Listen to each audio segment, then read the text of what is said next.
When I was dating in Japan, it was definitely like 3 dates and then confession. Really? Yeah, it was like a formula almost. Oh. And I'm thinking, whoa, already? My God.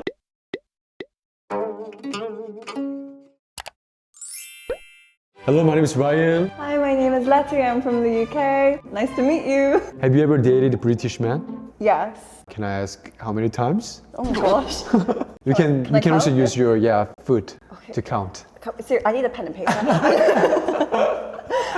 So I guess I started dating around like 17. Yeah. Kind of average age. 17, okay. And then I dated a few people. Yeah. Someone in high school, someone at university, pretty normal. So you have a sufficient number of dating British men, right? I would say so. Yeah. Okay. Qualified, okay. And move on to the next question. Have you ever dated Korean men? Yes, I've dated in Korea. How many times? Only really one time. Only one time. Okay, Yeah. okay. Not qualified, but it's okay, yeah. No. I accept. Yeah. Then what about you said you've been in Japan? Yes. Also for 1 year. So what about Japanese men? I dated in Japan as well. Every time you go new country, you dated new man. I want to say no, Yeah. but technically yes. Yeah, that's right, yeah. How many times in Japan? Dated like 2 people in Japan. 2 people. Yes. So it's now time to analyze the To reflect on differences. my past. Yeah.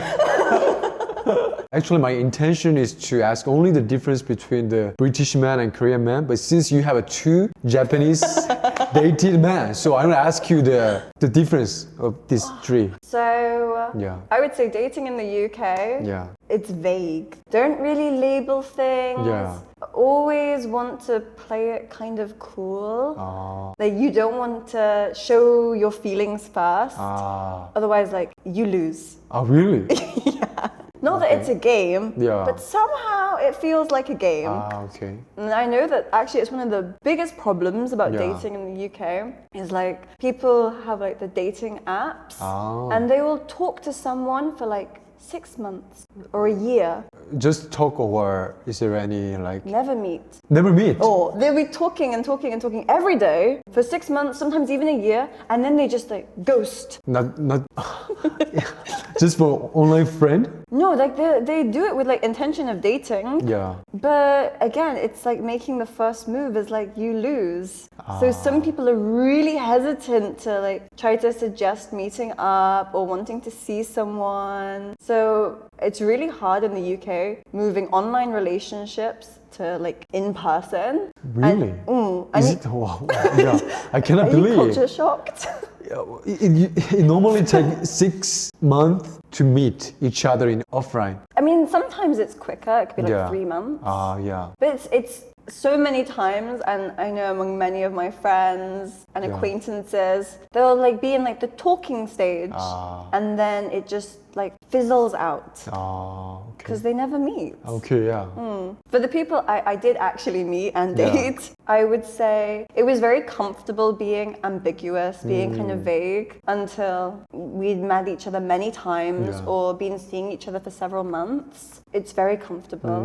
In Japan and Korea, no. Why? I like defining things. I still like to take my time. Yeah. I like to be confident in my yeah. decision. So when I was dating in Japan, it was definitely like 3 dates and then confession. Really? Yeah, it was like a formula almost. So it felt really like not personal. Only dating 3 times. It's hard to really know someone if you really want to be with them. Yeah, that's right. But I think in Japan and Korea, it's much more normal to date someone while you're getting to know them. Whereas in the UK, you kind of get to know them and then you can decide to date them more. Yeah. There's a like difference. Yeah, I was really surprised by how quick they want to define it. Yeah, that's right. And I'm thinking, whoa, already? My God.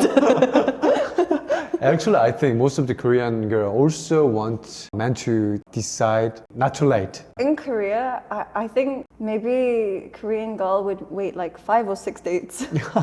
You said the Korean and Japanese is a little bit similar, But the experiences is also similar or? No. Yeah. I want to listen to that part. Yeah. In terms of the defining stage, Yeah. very similar. As I mentioned before, my experience in Japan, definitely there were people that liked me just by virtue of the fact I was white. Oh, really? Not your personality? Or... Not my personality. Okay. I could really feel. Yeah. Experienced more like fetishization. Really? Oh. Can you tell me the example? Very excited that I was white. Oh, really?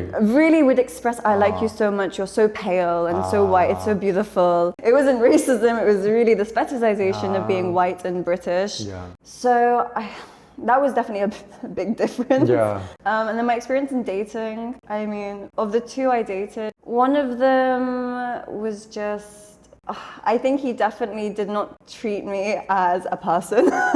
Then what? Oh, I don't know. Maybe just like a foreigner that was going to go away, so it was easy to be not serious about. Okay. And then another Japanese person I dated was very intense. Oh, yeah. Ooh, I was overwhelmed. Overwhelmed, yeah. So they were very quick to want to define it and were very, very big about expressing their feelings, and I think I really thought, how could you feel so big in such a short amount of time? That's right, It didn't match for me. And in Korea, no, it was again more neutral. Neutral, okay. Yeah, it was much more neutral.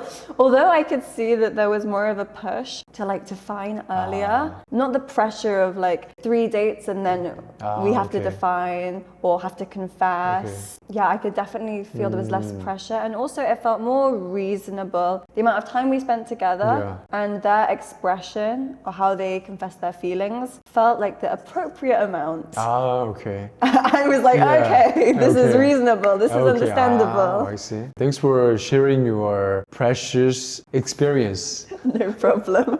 Yeah. Is there any last word you want to say? You can say something to your ex-boyfriend or... I really hope you're not watching this.